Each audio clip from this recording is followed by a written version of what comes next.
नमस्कार दोस्तों, राधे राधे। दोस्तों, आज हम बात करने वाले हैं मॉडर्न हिस्ट्री का। जो कल तक हम लोगों ने लास्ट क्लास में जो पढ़ा था, हमने एडवेंट ऑफ पोर्तुगीज पढ़ा था। आज हम बात करने वाले हैं advent of Dutch in India.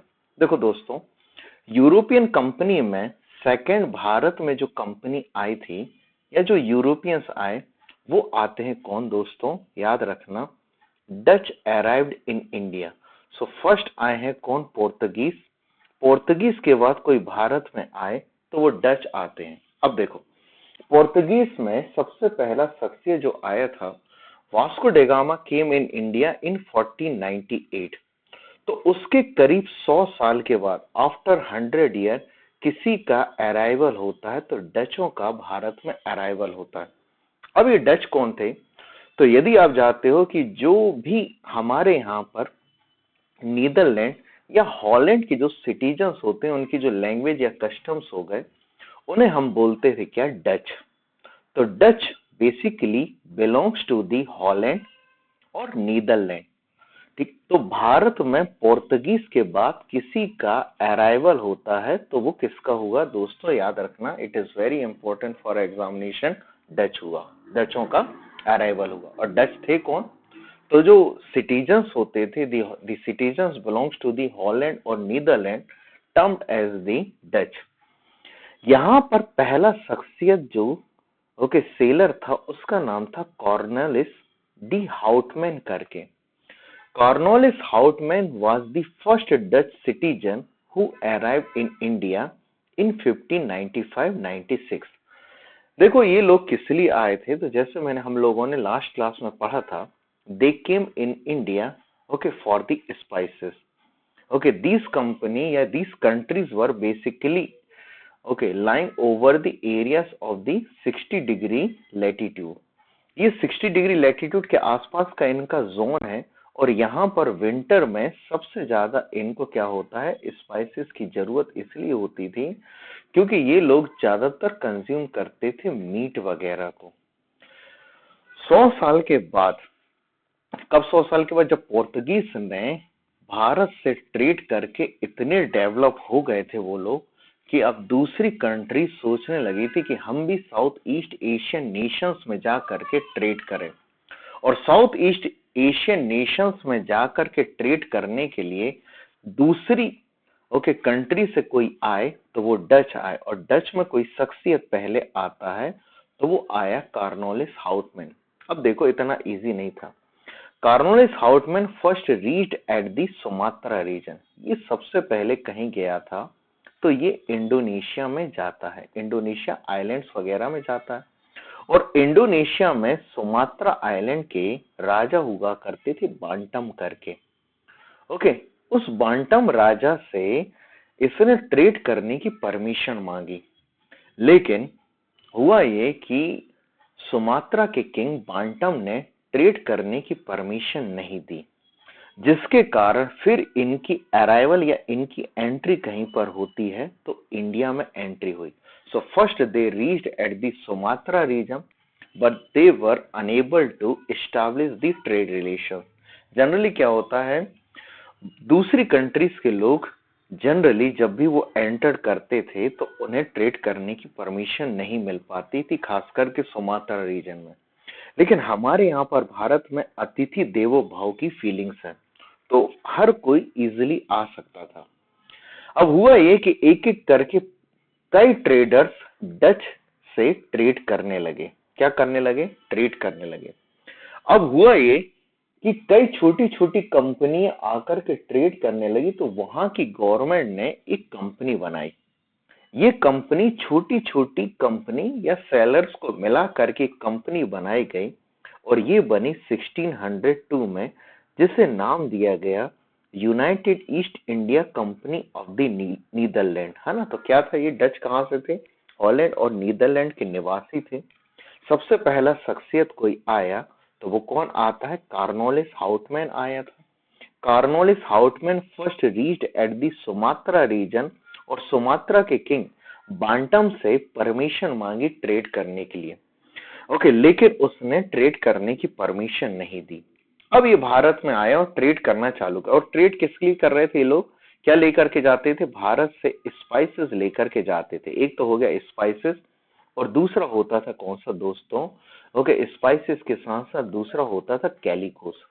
कैलिकोस means cotton product. ठीक है, कॉटन हो गया, सिल्क हो गया, ये सब क्या हुआ करते थे? भारत से लेकर के जाया करते थे। अब जैसे ही ये कंपनी बनी 1602 में, ये कंपनी बनती है कई छोटी छोटी कंपनियों को मिला करके, इसीलिए ये वर्ल्ड की सबसे पहली जॉइंट स्टॉक कंपनी बनी थी जिसने अपने शेयर इशू करे। मतलब क्या खासियत देखो, याद रखना, छोटी छोटी कंपनियों को मिला करके, क्योंकि ये कई ट्रेडर्स आ रहे थे जो ट्रेड कर रहे थे, और उन सबको क्या किया गया? एक कंपनी के रूप में बना करके। तो कई लोगों की प्राइवेट मर्चेंट्स की छोटी छोटी कंपनियां थी, इन सबको क्या किया गया? एक किया गया, और एक करके एक कंपनी बनाई गई जिसका नाम रखा गया United East India Company of Netherland, जो वर्ल्ड की सबसे पहले जॉइंट स्टॉक कंपनी थी जिसने अपने शेयर जारी करे। अब ये लोग भारत में पहुंच तो गए, और भारत में जब ये लोग पहुंचे तो इन्होंने सबसे पहले कंसंट्रेट किया कि हमें फैक्ट्री कहीं पर बनानी है तो हमें वेस्टर्न कोस्ट पर बनानी है। खास करके कोई से एरिया में, तो हम बोल सकते हैं सूरत वाले रीजन में ये फैक्ट्री ओपन करना चाहते थे। लेकिन कंडीशन क्या थी? इस एरिया में पोर्तुगीज ने अपनी मोनोपोली बना करके रखे हुए थे, इसलिए इनको परमिशन वेस्टर्न कोस्ट पर या कहां पर, सूरत में इनको ट्रेड करने की परमिशन नहीं मिली। अब ये अपनी फैक्ट्री कहीं पर इन्होंने ओपन करी, तो मछलीपट्टनम में इन्होंने ओपन करी। इसी को मछलीपट्टनम बोलते हैं, और इसी को मछलीपट्टनम ये इन्होंने कहीं पर ओपन करी। तो ये लोग ओपन करते हैं इस साइड के एरियाज में, है ना? ठीक है, तो इस तरीके से इनकी सबसे पहली फैक्ट्री कहीं पर ओपन होती है तो मछलीपट्टनम में, है ना? कहाँ हुई है दोस्तों? 1605 में हुई। फिर सेकंड फैक्ट्री इनकी कहीं पर ओपन हुई तो पेट्टोपल्ली, ये कोई नहीं, वो हैदराबाद साइड का एरिया है जहां पर इनकी सेकंड फैक्ट्री ओपन हुई। So 1605 their first factory was open at the Machilipatnam, okay, और मछलीपट्टनम। और सेकंड फैक्ट्री कहीं पर इनकी ओपन हुई तो पेट्टोपल्ली में ओपन हुई। फिर इन्होंने क्या किया? जो लेक वाला एरिया आपने सुना होगा, जहां पर अभी हमारे यहाँ पर सतीश धवन स्पेस सेंटर है, तो पुलिकट किसी के अंडर में रहा करता था। तो पुलिकट लेक या पुलिकट का एरिया ये चंद्रगिरी के किंग के अंडर में था। अब चंद्रगिरी किसके अंडर में होता? तो चंद्रगिरी उस समय विजयनगर एम्पायर के अंडर में हुआ करता था। तो विजयनगर के एम्पायर का आपने सुना होगा कि विजयनगर में कुछ ऐसी डेनिस्टीज हुआ करती थी जैसे संगम, ओके, दूसरी हुआ करती थी सालोक, ओके, तीसरी हुआ करती थी, ओके, अब कौन सी हो गई दोस्तों? तीसरी संगम, सालोक, तुलुक, और फिर चौथी थी अरविडू डेनिस्टी। अरविडू डेनिस्टी की लास्ट कैपिटल कोई हुआ करती थी तो चंद्रगिरी थी। तो चंद्रगिरी के राजा से इन्होंने क्या किया है? इन्होंने किसी को ओपन किया, या क्या क्या किया? इन्होंने पुलिकट को लिया, और पुलिकट को लेने के बाद इन्होंने अपना हेडक्वार्टर किसी को बनाया। तो वो बनाते हैं किसको दोस्तों? ठीक है, इन्होंने अपना हेडक्वार्टर बनाते हैं, तो पुलिकट को अपना हेडक्वार्टर बनाया, और यहां से इन्होंने गोल्ड के कॉइन्स बनाने चालू करे जिसे कहा गया पैगोडा। तो पैगोडा जो है दोस्तों, याद रखना, ये डचेस के कॉइन्स को कहा करते थे जो इन्होंने कहीं पर बनाए। तो इन्होंने अपने कॉइन्स बनाए थे कहां पर? भारत में। फिर उसके बाद जब हम पढ़ेंगे, एक मेजर बैटल होता है 1612 में, ओके, जिसे बोलते हैं बैटल ऑफ सॉली करके। ओके, इस बैटल ऑफ सॉली से जो पोर्तुगीज की मोनोपोली वेस्टर्न एरियाज में कंसंट्रेट करे थे, तो ब्रिटिश ने उसे डिफीट कर दिया। मतलब ब्रिटिश ने पोर्तुगीज की मोनोपोली जो वेस्टर्न कोस्ट पर थी उसे एंड कर दिया, जिसके कारण इनकी फैक्ट्री अब हर जगह ओपन होने लगी वेस्टर्न एरियाज में। तो डचेस ने 1616 में अपनी फैक्ट्री वेस्टर्न कोस्ट में सबसे पहले किसी जगह पर ओपन करी, तो सूरत में ओपन करी। अब धीरे धीरे करके इन्होंने अपने टेरिटरीज को एक्सटेंशन किया। अब मैंने आपको पहले ही बताया कि फैक्ट्री का मतलब सिर्फ और सिर्फ क्या होता था, ओके, फैक्ट्री का मतलब होता था सिर्फ और सिर्फ स्टोर हाउस, जहां पर ये अपने प्रोडक्ट्स को रखते थे और अपनी कंट्रीज में भेजा करते थे। एक और दूसरी खासियत बात वो याद रखना, देखो दोस्तों, जब ये जॉइंट स्टॉक कंपनी वर्ल्ड की बनी थी, जो गवर्नमेंट ने इनको ओके एक करके डिफरेंट ट्रेडर्स को एक करके बनाया था, उसके बाद हुआ ये कि इस कंपनी को 21 ईयर्स के लिए नीदरलैंड की गवर्नमेंट ने चार्टर इशू किया। कैसा चार्टर था कि 21 ईयर्स तक नीदरलैंड से ट्रेड करने के लिए आएंगे, हॉलैंड नीदरलैंड से ट्रेड करने के लिए आएंगे, और इसके साथ साथ इनको एक सबसे बड़ा राइट ये मिला था कि ये साउथ ईस्ट एशियन नेशन मतलब भारत, श्रीलंका, इंडोनेशिया, इन रीजन्स में ट्रेड कर सकते हैं। पहला, यदि ट्रेड करने के साथ साथ ये वहां की टेरिटरी को एक्वायर कर सकते हैं, ठीक है, ये राइट मिले हैं। और टेरिटरी को एक्वायर करने के लिए यदि ये चाहते हैं, यदि इनको परमिशन नहीं मिलती है, तो they even can perform the war. ये ऐसे राइट किसी को मिले थे दोस्तों, तो ये राइट मिले थे डचों को, ये वहां की गवर्नमेंट ने दिया था। ये एक ही कंपनी थी जिसको इस तरीके के राइट वहां के ओके गवर्नमेंट ने दिए थे। कैसे दिए थे इनको कि ये साउथ ईस्ट एशियन नेशंस में क्या कर सकते दोस्तों, 21 ईयर्स के लिए ये यदि इनको ट्रेड करने की परमिशन, यदि ट्रेड करने के लिए यदि इनको वार भी करना पड़े और टेरिटरी भी एक्वायर करना पड़े, तो सरकार ने इन्हें, वहां की गवर्नमेंट ने इनको परमिट किया था। ये सबसे खासियत किसी के साथ एसोसिएटेड होती थी, तो डचेस के साथ एसोसिएटेड होती थी। अब धीरे धीरे करके इनकी फैक्ट्रीज का एक्सटेंशन हुआ। इन बंगाल देयर फर्स्ट फैक्ट्री, अब देखो भारत में सबसे पहली फैक्ट्री तो उनकी कहीं पर ओपन हुई है, तो दोस्तों कहां पर, मछलीपट्टनम में हुई। लेकिन बंगाल में इनकी फैक्ट्री उस समय कहीं पर ओपन हुई, तो 1627 में इनकी कहीं पर ओपन होती है, तो पीपली करके जगह थी, वहां पर इनकी ओपन हुई। फिर वहीं पर बंगाल के में ही चिंसोरा नामक जगह पर इन्होंने एक फोर्ट बनाया, और उस फोर्ट का नाम था गुस्तावुस फोर्ट। तो देखो याद रखना, ये एग्जामिनेशन के लिए इंपॉर्टेंट है कि गुस्तावुस फोर्ट किसी के द्वारा बनाया गया था, तो याद रखना डचों के द्वारा कहीं पर बनाया गया है, तो बंगाल में बनाया गया था, ठीक है, चिंसोरा नामक जगह पर।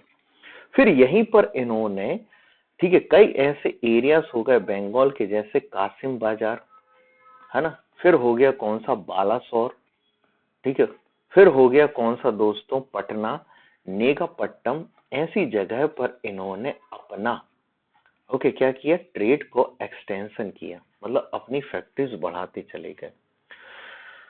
तीसरी खासियत क्या आई, इन्होंने फिर किसी किसी जगह को अपना हेडक्वार्टर बनाया, फिर किसी जगह को अपना हेडक्वार्टर बनाया, तो ये लोग, अब तो एक हेडक्वार्टर कौन सा हो गया, तो उनका एक हेडक्वार्टर था, तो वो था पुलिकट, और दूसरा हेडक्वार्टर इनका नेगापट्टम करके बनता है।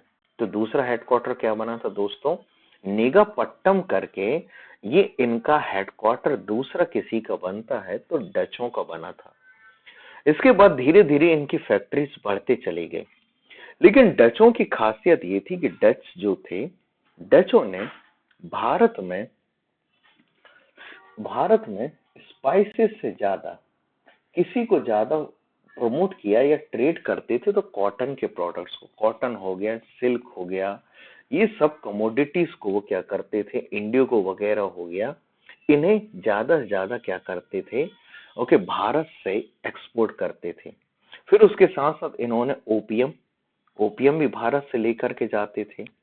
तो ऐसी खासियत क्या थी इनकी, ये खासियत थी कि इन्होंने भारत में स्पाइसेस से ज्यादा कॉटन, ओपियम, सिल्क, ठीक है, इंडिगो, इन सब का क्या किया, एक्सपोर्ट किया अपनी कंट्रीज में।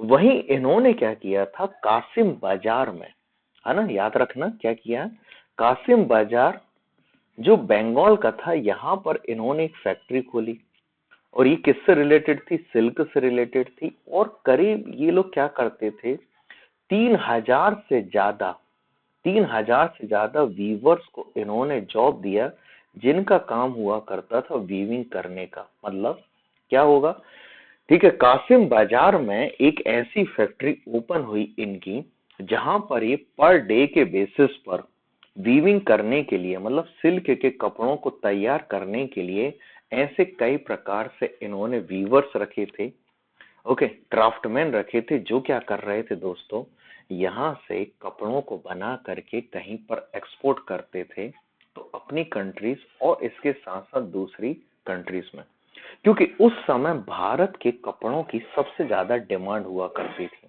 तो आज हमारे यहाँ पर मोदी जी का सपना जो बोलते हैं ना कि यार make in India and and export it, okay, over the world countries, उस समय किसी ने ये काम किया था तो डच ने किया था। डच जो थे भारत के प्रोडक्ट्स को इंडियन कमोडिटीज का बता करके पूरे वर्ल्ड में एक्सपोर्ट करते थे। तो ये मान के चलो कि इन्होंने इंडियन कमोडिटीज को पूरी वर्ल्ड कंट्रीज में पहुंचाया था, खास करके सिल्क, खास करके कॉटन को। दूसरा क्या है, कुछ हमारे एग्जामिनेशन के लिए इंपॉर्टेंट ये रहेगा कि इनकी जहां जहां पर फैक्ट्रीज ओपन हुई थी, उस फैक्ट्रीज के जो हेड होते थे, डायरेक्टर वगैरह, उनको फैक्टर बोलते थे। यदि एग्जामिनेशन में आता है कि factor word was associated with which European company, तो याद रखना डच से था। तो डच ने इंडियन प्रोडक्ट्स को प्रमोट किया, पूरे वर्ल्ड में इंडियन प्रोडक्ट्स की पहचान, ओके, दिलाई। और डच की खासियत थी कि डच के जो फैक्ट्री थी वो एक कार्टेल सिस्टम पर थी। अब कार्टेल सिस्टम क्या होता है, जैसे मैंने आपको बताया कि ये कंपनी जो थी वो एक जॉइंट स्टॉक कंपनी थी, ओके, कई छोटी छोटी कंपनियों को मिला करके बनाया और अपने शेयर्स भी इशू किए थे इन्होंने। They also issued the shares. जिसने भी इनकी कंपनीज पर इन्वेस्ट किया था उसको इन्होंने सबसे पहले प्रॉफिट बांटा, है ना। They distributed their profit with their share holders. ऐसा माना जाता है कि उस समय डच कंपनी ने करीब 18% का प्रॉफिट अपने शेयर होल्डर से शेयर किया था। ये सबसे बड़ा क्या होता है, ओके, ऐसा हमें, ओके, उस समय हिस्ट्री में देखने को मिला कि डच कंपनी ने सबसे ज्यादा, ओके, प्रॉफिट अपने शेयर होल्डर से शेयर किया, जिसे कार्टेल कहा गया। और मतलब क्या है, प्रॉफिट शेयर कर रहे हैं, और कितना परसेंट किया था, 18%, 18% का प्रॉफिट शेयर किया था। फिर धीरे धीरे डचों ने क्या किया, भारत से ज्यादा, ओके, कहीं पर, ओके, ट्रेडिंग एक्टिविटीज बढ़ाते चले गए, तो इंडोनेशिया, क्योंकि क्या है, भारत से ज्यादा स्पाइसेस कहीं पर हुआ करता था तो साउथ ईस्ट एशियन नेशन में, खास करके इंडोनेशिया में था। तो धीरे धीरे इन्होंने स्पाइसेस के लिए कहीं पर शिफ्ट करने लगे, तो इंडोनेशिया के आइलैंड सुमात्रा, जावा, बाली, लोम्बोक वगैरह यहाँ पर शिफ्ट करने लगे। और फाइनली ब्रिटिश ने, जब जब जब कब की बात है देखो, ब्रिटिश ने एक 17, ओके, 50 के अप्रोक्सीमेटली से भारत की टेरिटरीज को एक्वायर करना चालू कर दिया था। सबसे पहले उन्होंने एक एक करके यूरोपियन कंपनीज को ही अलविदा कहा। तो 1759 का एक सबसे खास बैटल होता है जिसे बोलते हैं बैटल ऑफ बेदरा करके। ये बहुत इंपॉर्टेंट है दोस्तों। बैटल ऑफ बेदरा बंगाल में हुआ, 1759 में हुआ।